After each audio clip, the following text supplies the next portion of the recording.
Bananas are an incredibly popular food pretty much anywhere you go. Grown in 107 countries, they represent the fourth most valuable crop over the world. They are delicious ripe, cooked, dried, even slightly underripe. They are great plain but nicely complement ice cream, cereals, and yogurt. Bananas are also one of the healthiest snacks you can have, with enough sweetness to make you forget how much nutrition you are getting. But do you know? Banana can be an alternative for tomatoes for making ketchup.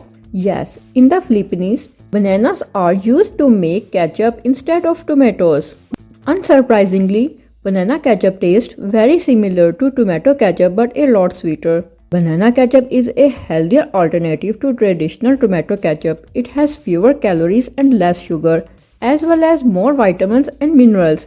Bananas are a good source of dietary fiber which can help lower cholesterol and promote digestive health. Maria Arusa was inventor of the banana ketchup. As a food scientist, she sought to reduce the Philippines' dependence on imported food, pioneering new ways to use local products. When Americans colonized the Philippines in 1898, they introduced the elements of their cuisine and ketchup became a popular condiment. But it was expensive to import and tomatoes would not thrive in the tropical Philippine climate. So Arusa set about making her own version. Banana ketchup was sold during World War II when there was a shortage of tomatoes, and that was before she became a war hero. Since then, Filipinos have not lost their love for their sweet condiment, using it to flavor their french fries, fried chicken and omelets. Banana ketchup, which Arusa created in 1930s, is smoother and more viscous than the tomato version,